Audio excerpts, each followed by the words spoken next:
येळकोट येळकोट जय मल्हार। आरक्षण आमच्या हक्काचं नाही कोणाच्या बापाचं। येळकोट येळकोट जय मल्हार। येळकोट येळकोट जय मल्हार।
धनगर बांधवांच्या वतीने आरक्षणाच्या संदर्भात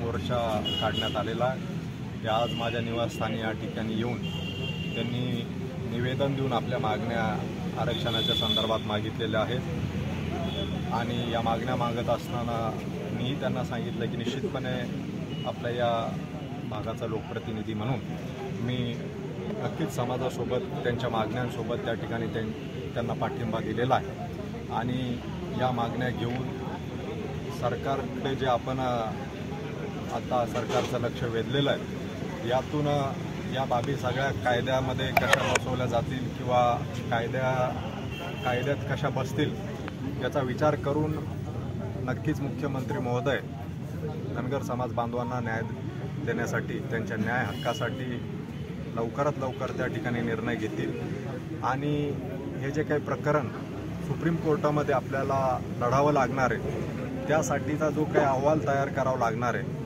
हा अहवाल त्या ठिकाणी सुप्रीम कोर्टाच्या माध्यमातून स्वीकारला जावा आणि त्यावर कुठल्याही प्रकारच्या त्रुट्या निघू नये यासाठी नक्कीच कायदे तज्ज्ञांचा सल्ला आपल्याला घ्यावा लागेल आणि म्हणून विशेष समिती त्यानंतर शिष्टमंडळ आणि मुख्यमंत्री महोदय उपमुख्यमंत्री महोदय वरिष्ठ बसून त्यावर निर्णय घेतील आणि समाजाला न्याय देण्याचं काम करतील।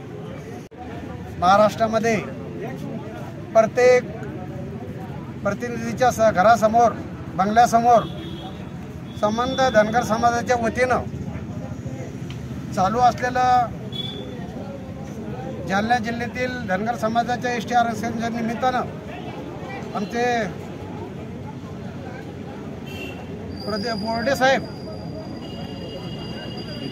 दीपक भाऊ बोराडे यांनी जो आरक्षणासाठी जो लढा चालू केलेला आहे आणि त्या उपोषणाचा आजचा 3रा दिवस आहे 13वा दिवस आहे या निमित्तानं या ठिकाणी प्रत्येक महाराष्ट्रामध्ये ज्यांच्या बंगल्यासमोर जाऊन सर्व तालुक्यातील धनगर समाजांनी अनेक वर्षापासून असलेला हा प्रश्न प्रत्येक वर्षी प्रत्येक सरकार बदलत गेले की हा प्रश्न वेगवेगळा उभा राहतो। 50 वर्षापासून हा धनगर समाज एसटी आरक्षणासाठी लढत आहे परंतु अनेक सरकार येऊन गेली परंतु मागच्या काळामध्ये 2014 मध्ये आता असलेले राज्याचे मुख्यमंत्री नामदार देवेंद्रजी फडणवीस साहेब यांनी 2014 मध्ये संबंधित धनगर समाजाला एसटी मध्ये तुमचा समावेश करून तुम्हाला एसटीचं सर्टिफिकेट देऊन तुम्हाला आरक्षण देऊ असं आश्वासित त्यांनी केलं। आणि त्यानंतर परत या महाराष्ट्र राज्याचे मुख्यमंत्री देवेंद्रजी फडणवीस झाले आणि त्यानिमित्तानं 10 वर्षापासून त्यांच्याही पाठीमागे आमचा हा लढा सुरू आहे। या आरक्षणाच्या निमित्तानं आपल्या भोकरदनचे माननीय संतोषजी दानवे साहेब यांच्या सुद्धा बंगल्यासमोर आज सर्व तालुक्याच्या वतीनं या एसटी आरक्षणामध्ये आमचा समावेश व्हावा आणि आम्हाला लवकरात लवकर एसटीचं आरक्षण द्यावं। या हक्कासाठी सर्व तालुक्यातील धनगर समाज या ठिकाणी आला आहे। शासनाला मी एवढी विनंती करतो की आमच्या भोळ्या बाबड्या समाजाचा तुम्ही अंत पाहू नये। जर या उपोषणाच्या नंतर जर समाज जागृत जास्तीत जास्त झाला तर हा समाज मुंबईपर्यंत सुद्धा पोहोचू शकतो। म्हणून आम्ही नामदार देवेंद्रजी फडणवीस साहेब सर्व धनगर समाजाच्या वतीने अशी विनंती करतो की आमच्या दीपक बोचोचे उपोषण जालन्याला चालू आहे। या उपोषणासंबंधी लवकरात लवकर आपण निर्णय घ्यावा आणि लवकरात लवकर चर्चा करून हा एसटी आरक्षणाचा विषय संपवावा अशीच मी माननीय मुख्यमंत्र्यांना विनंती करतो आणि या धनगर समाजाच्या वतीनं या ठिकाणी थांबतो।